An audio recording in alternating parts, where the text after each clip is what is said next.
I, 32F, have been going through a really tough time lately, and I need some outside perspective on whether I'm being unreasonable. This all started about 2 years ago when my ex-fiancé Nolan, 34M, and I broke up after 5 years together. We had been high school sweethearts and everyone thought we were the perfect couple. Nolan and I met when I was a sophomore and he was a senior. We bonded over our shared love of music. He played guitar in a local band and I sang in the school choir.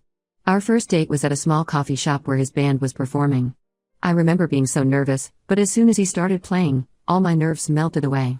We started dating soon after and were inseparable throughout high school and college. After graduation, we both got jobs in our hometown and moved in together.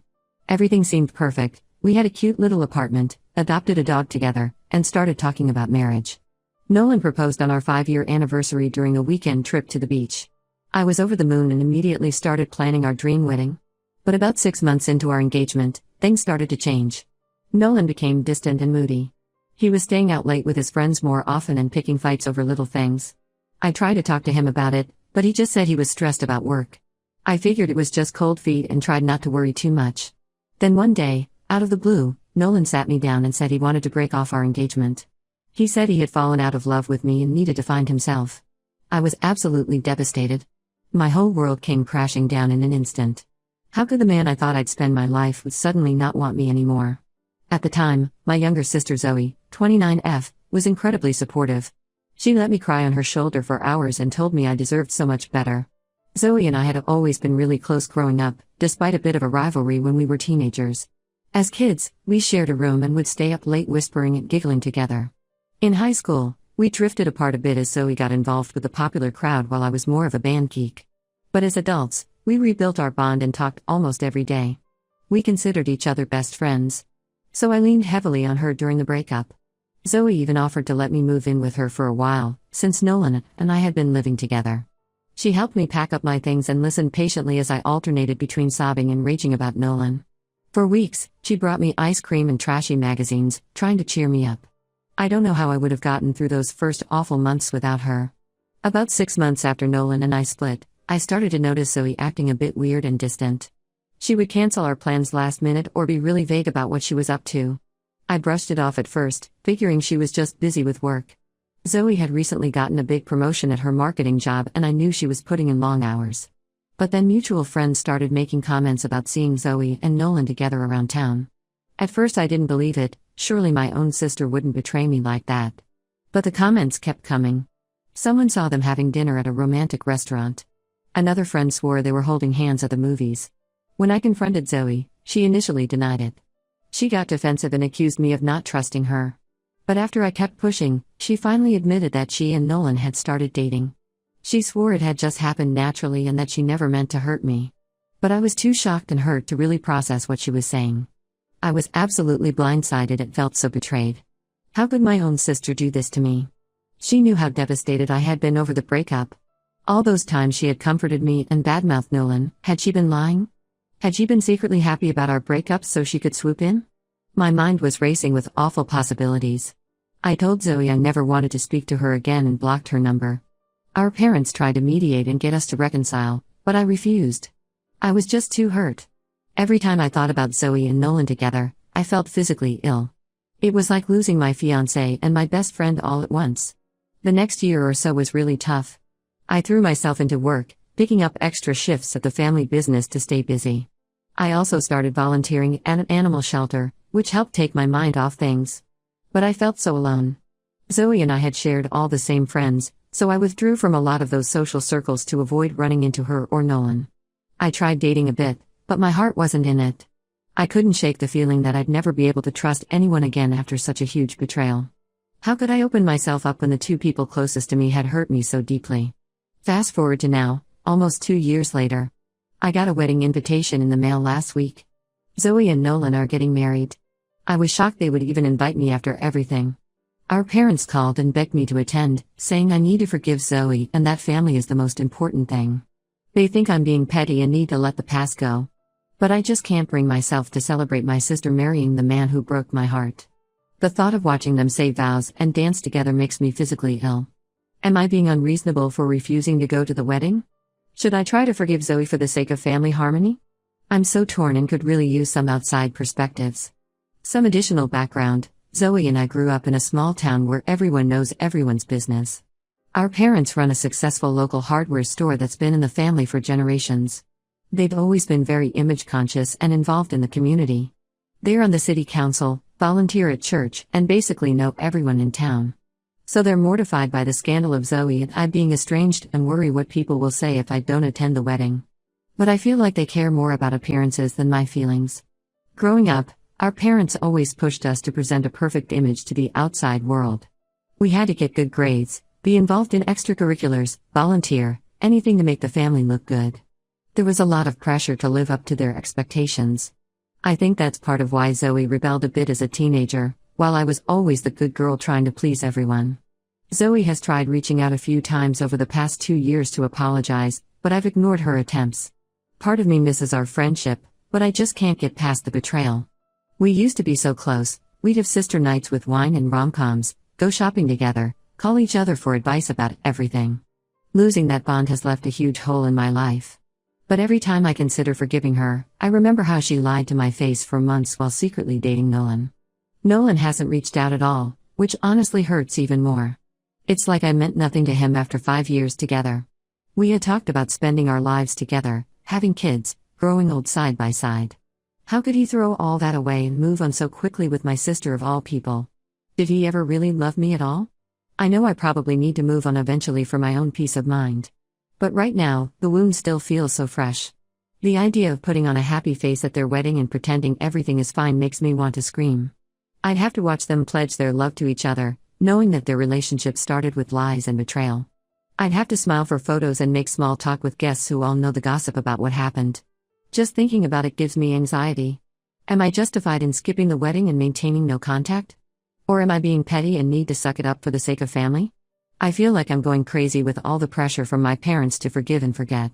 But I also worry that if I don't try to reconcile now, I'll regret it later. I just don't know what to do and could really use some outside advice. Update 1. Thank you all for the supportive comments on my last post. I really appreciated the validation that I'm not crazy for feeling hurt and betrayed. After a lot of reflection, I decided to stand my ground and not attend Zoe and Nolan's wedding. When I told my parents my decision, they did not take it well at all. My mom started crying and saying I was tearing the family apart. She brought up how she had always dreamed of both her daughters getting married and how I was ruining that vision. My dad got angry and told me I was being selfish and immature. He even threatened to cut me out of the family business. I worked there part-time, if I didn't get over myself and go to the wedding. I was pretty shocked by their extreme reaction. I knew they wanted me to go, but I didn't expect them to resort to emotional manipulation and threats. It really opened my eyes to how toxic my family dynamics are. Growing up, my parents always emphasized the importance of family loyalty above all else. We were taught to always present a united front to the outside world, no matter what was happening behind closed doors. I remember one time in high school when I got in a fight with Zoe and didn't want to attend her piano recital. My parents grounded me for a month and said I was being a terrible sister. They drilled it into us that family comes first, no matter what. So I guess I shouldn't be surprised that they're reacting this way now. But it still hurts to realize that they care more about keeping up appearances than about my feelings. They seem to think that if I just show up to the wedding and smile for photos, everything will magically be fine. But they don't understand how deeply Zoe and Nolan's betrayal cut me. A few days after that blow-up with my parents, Zoe showed up unannounced at my apartment. I was tempted not to answer the door, but decided to hear her out. She begged me to reconsider coming to the wedding, saying it wouldn't feel right without me there. She swore that she never meant to hurt me and that her relationship with Nolan just happened. Zoe tried to reminisce about our childhood and all the good times we've shared. She brought up how we always said we'd be each other's maids of honor someday. But all I could think about was how she had betrayed my trust and stolen the man I thought I'd marry. I told Zoe that while I appreciate her apology, I'm just not in a place where I can celebrate her marrying my ex. I said I hope she can respect my decision and give me space. She got upset and accused me of being selfish, saying I was ruining her special day. We ended up in a shouting match before I asked her to leave. The whole situation has been so draining. I'm starting to wonder if I should just give in and go to the wedding to keep the peace. But at the same time, I feel like that would be betraying myself and my own feelings. I'm feeling really alone and conflicted right now. I've been thinking about moving away to get some distance from all the drama. There's a job opportunity in another state that I've been considering. It's a marketing position at a nonprofit organization that does wildlife conservation work. I've always been passionate about animals, so it could be a great fit. Plus, it would get me away from the pressure cooker of my small hometown where everyone knows our family's business. But the thought of leaving everything familiar behind is scary too. This town is all I've ever known. My whole life is here, my job, my friends, my volunteer work at the animal shelter. Starting over somewhere new would be a huge change. And part of me worries that if I leave, I'll be letting Zoe and Nolan win somehow.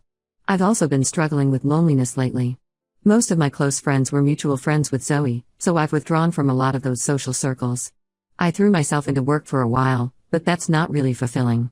I've tried joining some meetup groups to make new friends, but it's hard to open up to people when I'm still dealing with all this family drama. There's also the issue of the family business. I've worked there part-time since high school and always assumed I'd take it over someday. It's been in our family for generations. If I move away, I'd be walking away from that legacy. I know my parents would see it as a huge betrayal. But at the same time, the thought of being tied to this town and this drama forever makes me feel trapped. I'm just so torn about what to do. Part of me wants to stand my ground and not let Zoe and Nolan's actions drive me away from my home. But another part craves a fresh start where I'm not constantly reminded of the betrayal.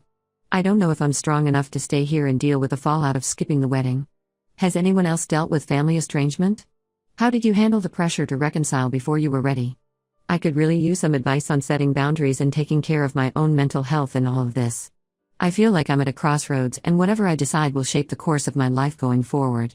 Update 2. Things have escalated even further since my last update. I thought long and hard about the job opportunity in another state and decided to go for it. I figured some distance would be good for my mental health and help me get a fresh perspective. When I told my parents about my plans to move, they completely flipped out. My dad accused me of abandoning the family and said I was ungrateful after everything they've done for me. He brought up how they had paid for my college education and helped me get established in my career. My mom guilt-tripped me, saying I was breaking her heart and that she'd never forgive me if I moved away. Their reaction just reinforced that I'm making the right decision in leaving. I realized how enmeshed and codependent our family dynamics are. It's not healthy for grown adults to try to control their children's lives like this. I spent the next few weeks quietly making arrangements for the move. I gave notice at work, started packing up my apartment, and made plans to rehome my pets with a friend temporarily until I got settled in the new city. It was bittersweet going through all my belongings and deciding what to keep or donate. So many things held memories of my life with Nolan or times with Zoe. But it also felt cathartic, like I was shedding my old life to make room for something new. Word spread quickly through our small town that I was leaving. I got a lot of concerned calls and messages from family friends asking if everything was okay. It was awkward trying to explain the situation without badmouthing Zoe or airing all our family's dirty laundry. I mostly just said I was pursuing a new job opportunity and needed a change of scenery. The day before I was set to leave town, Zoe and Nolan ambushed me at my apartment. They said they'd heard I was moving and wanted to clear the air before I left. Nolan actually had the nerve to say he hoped we could all be friends again someday. I lost my temper and told them both exactly what I thought of their actions and their upcoming marriage. I unleashed all the hurt and anger I'd been holding back for the past 2 years. I told Zoe she was a terrible sister for betraying me like that.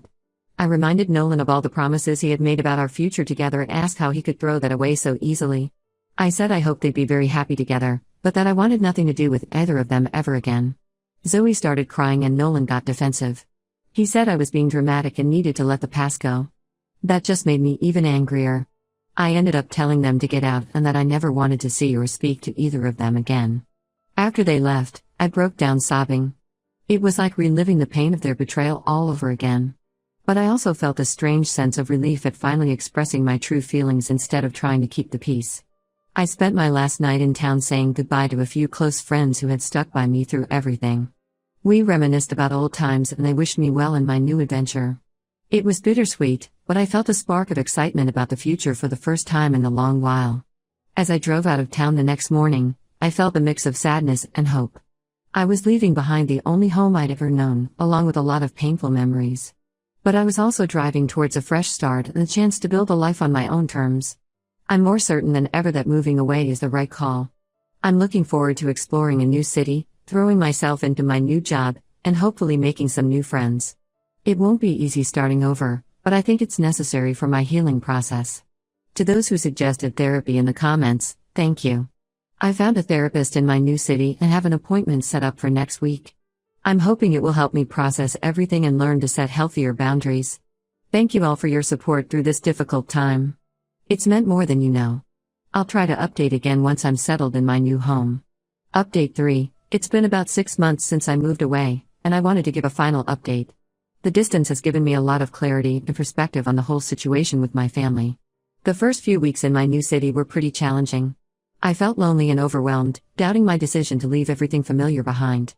But as I settled into my new job and started exploring the area, things slowly got better. My coworkers have been really welcoming, and I've even made a few friends through a local hiking group. I've been seeing a therapist regularly and it's been incredibly helpful. We've been working through my feelings about Zoe and Nolan's betrayal, as well as unpacking some of the unhealthy family dynamics I grew up with. I'm learning to set boundaries and prioritize my own well-being. I did end up missing Zoe and Nolan's wedding. My parents tried calling and guilting me into flying back for it, but I stood firm. From what I heard through mutual friends, the wedding was a bit of a disaster. Apparently there was a lot of family drama and people gossiping about my absence. Part of me feels guilty for causing a rift, but I know attending would have been worse for my mental health. I haven't had any direct contact with Zoe or Nolan. My parents still try to pressure me into reconciling, but I've made it clear that I'm not interested in a relationship with either of them right now. Maybe someday that will change, but for now I'm focusing on healing. The new job is going well. It's challenging work, but I find it really fulfilling. I'm learning a lot about wildlife conservation and feel like I'm making a difference. My boss has even hinted at a potential promotion coming up. I'm slowly building a life for myself here. I've joined a book club and started taking a pottery class. I've even gone on a few dates, though nothing serious yet. For the first time in a long time, I feel like I can breathe and just be myself without all the family pressure. That's not to say everything is perfect. I still have moments of sadness and anger over everything that happened. Sometimes I miss my old life and the closeness I used to have with Zoe. The holidays were especially tough being away from family. But overall, I'm in a much better place mentally and emotionally. Moving away was absolutely the right decision for me. I've started thinking about my long-term future here. I'm considering buying a house instead of renting. I might even adopt a dog. I've really missed having a pet. It feels good to be making plans and looking forward to things again. As for my relationship with my parents, it's still complicated. We talk occasionally, but there's a lot of tension. They're struggling to accept that I've built a life without them. I'm trying to maintain some connection while also enforcing healthy boundaries. It's a work in progress.